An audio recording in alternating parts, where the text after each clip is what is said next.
How old is too old to hold elected office? It's an issue Democrats are grappling with in the wake of former President Biden's loss in the 2024 election and the death of several members of Congress this year.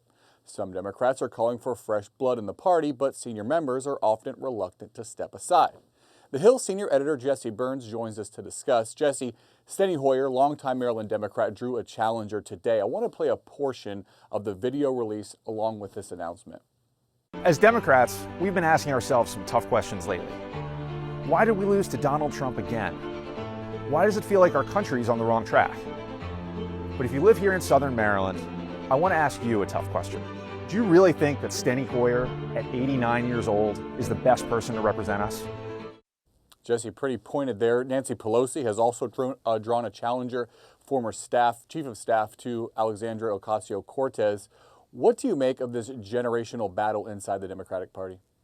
Well, the party has definitely been going through this tension for a number of years now, and we really saw several years ago with Nancy Pelosi and the leadership team in the House really making a concerted effort to try to pass the baton to the next generation of Democratic leaders in the House. Now, of course, we've seen Nancy Pelosi be very critical and pushing for this issue, was very instrumental in pushing for President Biden to step aside in the 2024 election, but we've seen continued reticence among some of these older members. And at the same time, you're seeing people like David Hogg and others who are pushing for the party to get younger. We now see people like Steny Hoyer, who is currently in his 23rd term in the House, drawing challengers, and it really underscores the reality that many of the lawmakers in the House, but also in the Senate, on the Democratic side, are aging, and it's a continued tension point with some of the younger members in the party.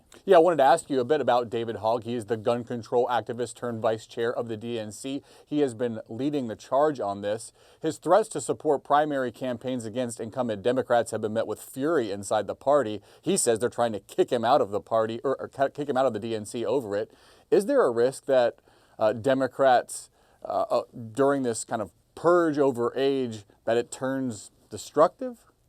Definitely, and you've seen that backlash already with Hogg and his position within the DNC, kind of a rebuke from some party leaders saying that people in leadership shouldn't be trying to primary incumbent lawmakers. They should be focusing on trying to win back districts that Republicans have taken, and of course Democrats have had been in the minority in the House and in the Senate. Now they're trying to they have a very tough challenge to try to win the Senate.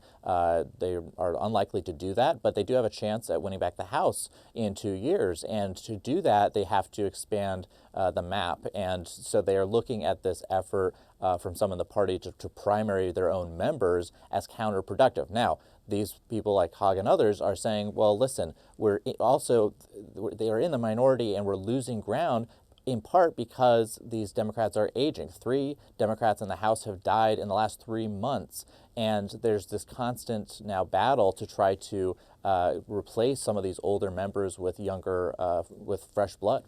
Now, you mentioned those 3 members of Congress that died this year. 8 have died since 2022 while they were in office. All of them have been Democrats. Average age was 75 years old.